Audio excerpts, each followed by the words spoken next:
Hello बच्चों, let's do this question. One mole of a monoatomic ideal gas undergoes a cyclic process as shown the figure where V is the volume, T is the temperature. Which of the statement is below are true? आइए बेटा हम इस question का solutions करते हैं।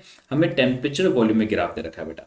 यहाँ पे second process नाम दिया है, इसको थर्ड प्रोसेस नाम दिया है, इसको फोर्थ प्रोसेस को फर्स्ट प्रोसेस। हमें बोला गया इन चारों में से कौन सा ऑप्शन सही होंगे। देखो पहला प्रोसेस बोला गया कि process one is isochoric, process first क्या आइसोकोरिक है क्या बेटा। आइसोकोरिक का मतलब होता है, आइसोकोरिक प्रोसेस का मतलब क्या होता है पहले वो हमें पता होना चाहिए। आइसोकोरिक का मतलब होता है जिसमें वॉल्यूम क्या रहेगा, कांस्टेंट रहेगा, ये होता है। तो हम देखिए तो फर्स्ट वाला प्रोसेस में वॉल्यूम कांस्टेंट नहीं है बल्कि वॉल्यूम यहाँ पे तो चेंज हो रहा है। देखो यहाँ पे लगातार वॉल्यूम क्या हो रहा है, चेंज हो रहा है। तो मतलब पहला ऑप्शन तो एकदम करेक्ट हो जाता है कि पहला प्रोसेस आपका आइसोकोरिक है, ऐसा बिल्कुल भी नहीं है बेटा। बाकी के अगर प्रोसेस को चेक करें तो बहुत ही आसानी से चेक कर पाएंगे। वॉल्यूम है और यहाँ पे आपका टेम्परेचर है।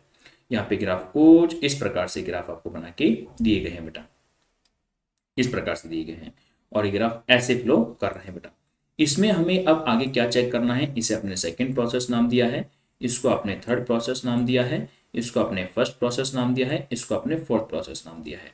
तो हमें अब इसमें ये चेक करना है कि सेकंड ऑप्शन क्या बोल रहा है कि second process second heat absorb, process fourth heat release, second first and third are isobaric is not isobaric. देखो पहला प्रोसेस ये तो बात क्लियर होती है कि वॉल्यूम और टेम्परेचर में ग्राफ कुछ इस प्रकार का है। आइसोबैरिक ग्राफ होता तो प्रेशर कांस्टेंट होता, प्रेशर कांस्टेंट होता तो वॉल्यूम क्या होता, टेम्परेचर के डायरेक्टली प्रोपोर्शनल होता। तो फिर जो ग्राफ होता है ना टेम्परेचर वॉल्यूम में, वो ग्राफ क्या होता है, स्ट्रेट लाइन होता है जो ओरिजिन से पास होता है।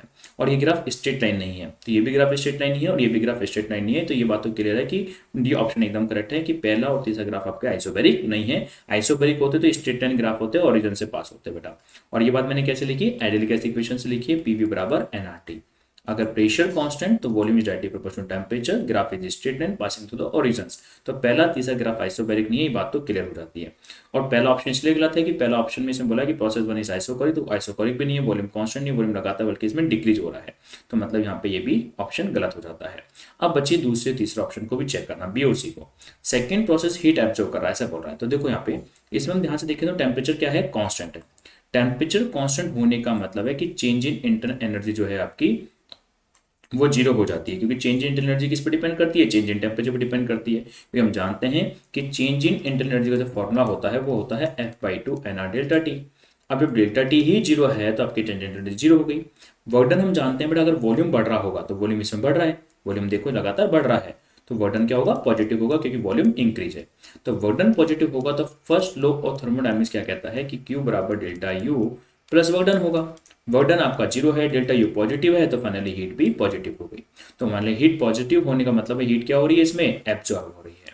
तो हम देख रहे हैं कि सेकंड प्रोसेस में हीट क्या होती है, एब्जॉर्ब होती है, मतलब सेकंड ऑप्शन एकदम करेक्ट है।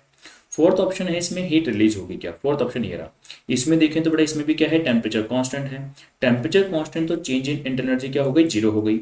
वॉल्यूम क्या हो रहा है, डिक्रीज हो रहा है। वॉल्यूम डिक्रीज होना मतलब वर्डन का नेगेटिव होना, तो वर्डन इसमें नेगेटिव है, डेल्टा यू इसमें जीरो है। तो फर्स्ट लॉ थर्मोडायनेमिक्स क्या बोलता है, Q बराबर डेल्टा यू प्लस वर्डन बोलता है। डेल्टा यू जीरो है, वर्डन नेगेटिव, तो Q भी आपका नेगेटिव हो गया। क्यों नेगेटिव होना मतलब हीट क्या कर रही है, इसमें हीट आपकी रिलीज हो रही है, हीट आपकी बाहर जा रही है, हीट आपकी रिलीज हो रही है। मतलब थर्ड ऑप्शन पे हमारा एकदम करेक्ट हो जाता है। तो हमारा बी ऑप्शन भी करेक्ट हो गया, सी भी करेक्ट हो गया, डी भी करेक्ट हो गया। पहला आपका रॉन्ग होगा क्योंकि आइसोकोरिक पहला प्रोसेस नहीं है। सेकंड इसलिए करेक्ट हो गया कि सेकंड प्रोसेस में टेम्परेचर कांस्टेंट, टेम्परेचर कांस्टेंट मतलब चेंज इन एनर्जी जीरो है, क्योंकि टेम्परेचर कांस्टेंट होगा तो इंटरनल चेंज जीरो होगा। वॉल्यूम इंक्रीज हो रहा है तो वर्डन पॉजिटिव होगा, वर्डन पॉजिटिव है बट आपका एनर्जी जीरो है, तो हीट आपकी पॉजिटिव मतलब एब्जॉर्ब हो रही है। फोर्थ ऑप्शन में हमें देखा जा रहा है कि वॉल्यूम डिक्रीज है, वॉल्यूम डिक्रीज मतलब वर्डन नेगेटिव होने वाला है कि वॉल्यूम डिक्रीज हो रहा है, और टेम्परेचर कांस्टेंट है तो इंटरनल एनर्जी में चेंज कितना है, जीरो है। तो वर्डन नेगेटिव है तो बेटा फाइनली हीट भी आपकी नेगेटिव हो गई। हीट नेगेटिव होने मतलब हीट इसमें रिलीज हो रही है, मतलब सी ऑप्शन भी एकदम करेक्ट है। और डी इसलिए करेक्ट है कि पहला और तीसरा आपको आइसोबैरिक नहीं है। अगर ये आइसोबैरिक प्रोसेस होते तो टेम्परेचर वॉल्यूम में ग्राफ स्ट्रेट लाइन होता जो ओरिजिन से पास होता, जो कि इसमें ऐसा नहीं है, मतलब आइसोबैरिक प्रोसेस नहीं है। इसलिए हमारे तीनों option B C D option एकदम करेक्ट हो जाते हैं बेटा। ओके बेटा, थैंक यू।